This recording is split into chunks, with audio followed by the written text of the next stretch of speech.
Thank you for inviting us along this evening. I brought with me Graham Beattie, who is the team manager for the private sector housing team. So Graham's new to Newcastle City Council, but he's lived in the region for quite a number of years. So yeah, Graham will stay behind afterwards. Bruce invited us along this evening to talk about fire safety in Grenfell, and also he wouldn't let selective licensing go. So I'm just going to sort of take you through a few slides on licensing and where we're at. Last time I came, and I think the talk's still there on the website about the scheme that we've proposed. So it went to Cabinet in October, and it's going to come in on the 5th of April next year. So the scheme, we have to publish a new scheme every 5 years. Yesterday in Parliament there was a proposal to change that to 10 years, but I don't believe that that's going to happen. So selective licensing, it means that we have a larger team to deal with property proactively, and that is really important. I realise that I'm probably talking to good landlords, and none of you have had any bad dealings with my department. I'll leave Graham behind to sort that out with you afterwards. But yeah, we are still seeing lots of issues out there, and I believe that there's still a need for licensing to deal with the deprivation and antisocial behaviour. Last night I was at a residents' meeting in one of those, I'm not going to say which area, but you know, the antisocial behaviour issues that they showed us are really significant, and we're pouring lots of resource into dealing with the issues that are happening in that community. Different communities have different issues. You know, we have back lanes that people fly tip. Last week during half term, we cleared one of the lanes and we had the kids playing with our EPIC project. We had the kids playing in the back lane, and then within hours of that finishing, the lane was cluttered again, and somebody had dumped a sofa from one of the properties. That, you know, we've got CCTV footage of people pushing sofas over the back wall of properties. So that's the kind of thing that we're up against. You'll be pleased to hear that, you know, in the east end of the city, the property conditions are much better than the west end. So there's still additional licensing for properties where there's two or more households living together. But in terms of private rented property in the Heaton terraces, there's no longer a licensing condition. But we have got licensing in the Cowgate, the West End terraces, and the HHRS areas and Scotswood Village. The Biker and Greater High Cross licensing areas, they're up for renewal in 2026, and we're just busy looking at the data for that. So in terms of what we want to deliver, we want to tackle deprivation and antisocial behaviour. That's what we're all about. In the new scheme, I have listened, and you know, Bruce has really sort of, and all of you put some quite strong comments in, and we held some drop-in sessions, and there are some things in there, you know, that we listened regarding the way the fees are in the final year. Things like that we've tweaked slightly because of the comments that we've received from landlords. We want to work closely with you because I want to deal with those criminal landlords. I want to drive out those OCGs that are trading in misery. Graham, you know, in his first week, he had to deal with a garage that had been let out as part of a property with a 6-month-old baby and a young family living in a converted garage with a hole in the roof.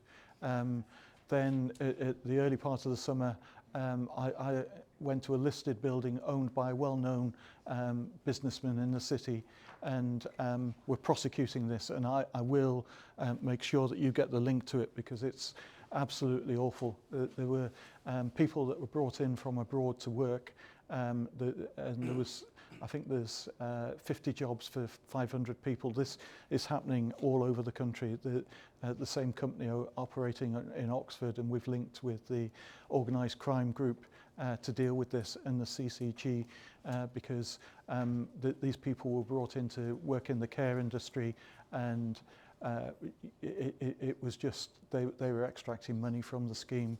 And we did a prohibition notice with the fire service on this property, and we've got a big prosecution file that is just submitted on last week. So that I'll let you know the result of that, because I think that just shows you the kind of things that my teams see on a day-to-day basis. So that is just an outline of selective licensing. I know there'll be lots of questions afterwards on that. But what I said to Bruce probably about 4 weeks ago when the Grenfell report came out was that there were some recommendations for properties. And we are inspecting high-rise buildings, and you'll be shocked that new buildings, there are some significant issues there, and we're inspecting those and tackling those with the fire service. But some of the recommendations come right the way down to small HMOs about fire risk assessments and fire instructions and the information that you give to your tenants. And I want you, if you remember nothing else from my talk, just get some fire safety instructions up in your property for your tenants, and make sure that on an annual basis you make sure that they understand them, because if you're stood in a coroner's court, you want to show that you've done all that you can. I had to go to the coroner's court not over a housing issue but over a food allergen issue, and it's not a nice place to be. You just do not want to sort of be carrying that. So if you can do all you can. So the requirements are that you carry out a fire risk assessment, and as part of that you post fire safety instructions and have those in a prominent place in your property, and that every 12 months that you inform the tenants about those instructions, and that you review your risk assessment every 12 months. And if you make any changes, that you inform your tenants. As well as that, there's a requirement for you to tell your tenants to keep the fire doors shut. It makes a big difference to the property. So fire risk assessments, they apply to any HMO really. That is the requirement, and that's written into the amended fire safety regulations that you have to do this. And what you should have posted as well is in the property is the name of the responsible person, and you must keep the records that I've mentioned. So it's important that my son's just gone off to university, and I was telling Bruce I've got a bill of £800 a month to pay next year when he goes into the private rented sector in Edinburgh. But you must tell people in your property to keep all the fire doors shut. It makes a significant difference. I was on my fire warden training yesterday, and there was a fire officer there just saying the difference that it makes in terms of getting out of a property. And you must get them to report any damages or defects to you as soon as possible. And the residents must know how to report that to you. The fire instructions, it's really clear what you have to do, and you can buy these, so it's quite easily to post them in a property. So they must first of all have about sounding the alarm, secondly calling the fire brigade, ensuring that everybody moves out of the property, and you should tell them where to move to, and then providing fire blankets and appropriate fire extinguishers. So they're the things that you should have in your instructions. I'm going to leave the real expert now to talk to you about what you should have in your property.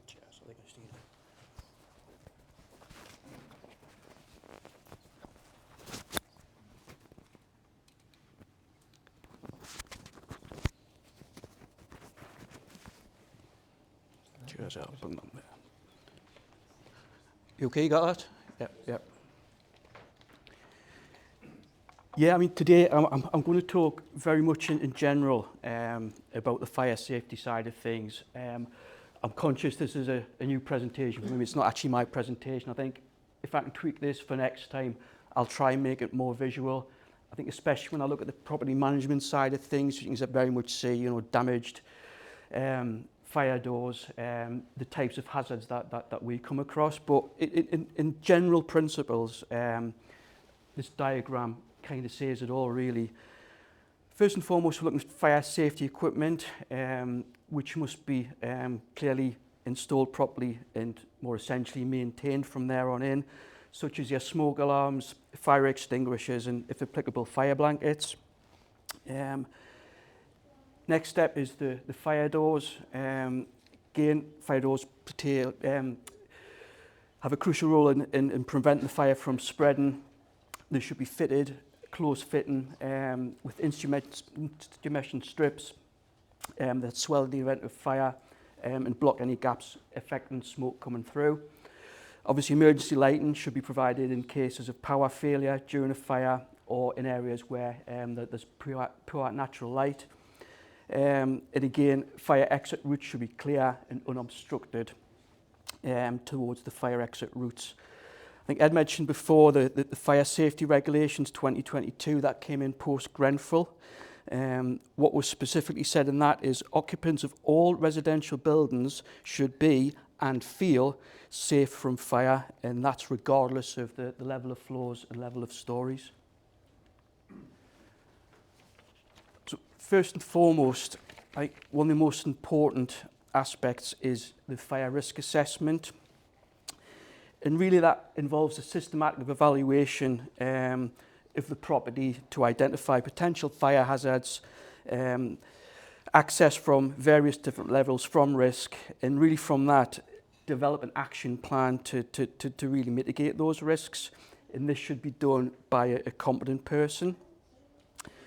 What we would expect them to do is identify the hazards within the property. Those are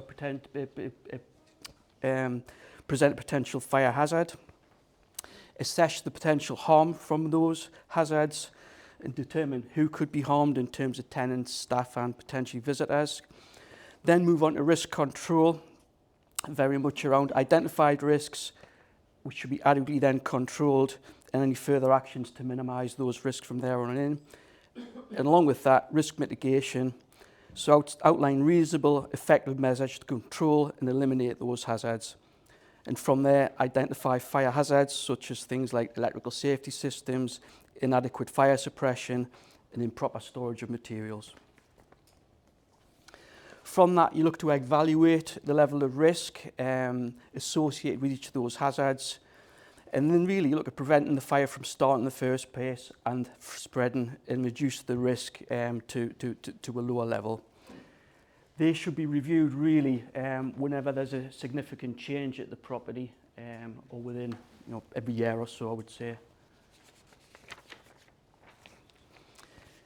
In terms of fire safety for additional licensing, really what we're talking about is the risk becoming higher.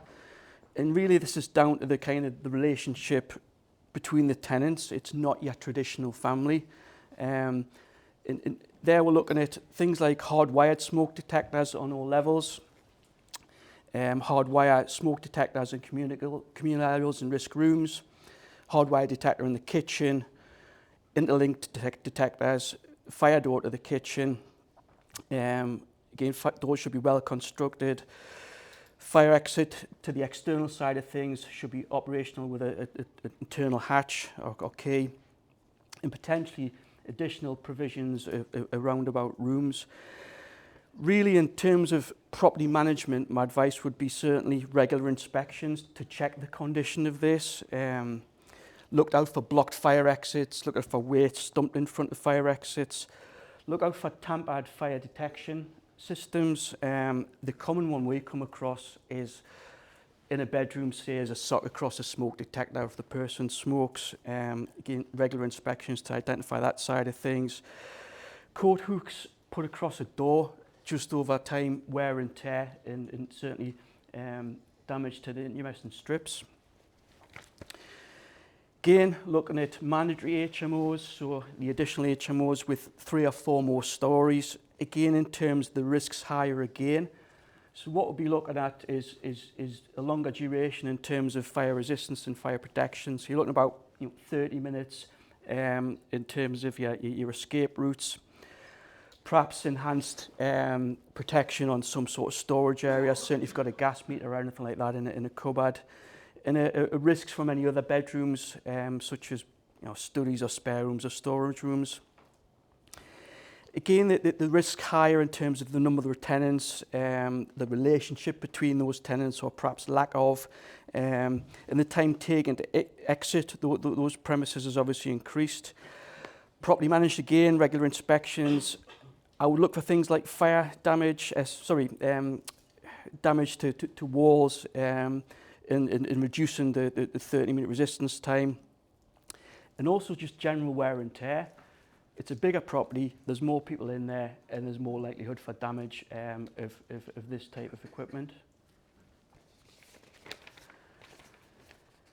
Finally, really down to your selective licensing side of things, so lower risk than the 2 I've mentioned before, really because we're getting more down to what is essentially a family home. And you've got that more family relationship in terms of the tenancy. So in terms of what do I mean by that? Well, in terms of my house and my home, if my wife leaves the straighteners on and they start to melt, the makeup bag, that becomes a conversation between me and my wife, and that's something I check on and monitor for. When you've got that larger HMO or that lack of relationship in the household, it's less likely that sort of conversation is going to happen, and the likelihood that sort of risk is clearly going to increase. So what we're looking for, we're looking at smoke detectors on all levels of the escape route. No requirements of fire doors provided at all, but those doors should be well fitted and well constructed and free from damage. And again, potentially some further provision around about basements and non-conventional rooms and layouts. So you may want a fire door on the side of a kitchen that's leading into an only fire exit. And I think that's about it. I mean, the only thing I'd probably like to mention at the end is I've had landlords who are sometimes concerned or fearful of mentioning this sort of things to tenants. And, by all means, mention that the council's put this in the licensing conditions, mention that the council's highlighted this through inspection, and we can flag this up through the HMO management regs with the tenants. So always bear that in mind. It's not just about potential enforcement against the landlord, it's against the tenants as well.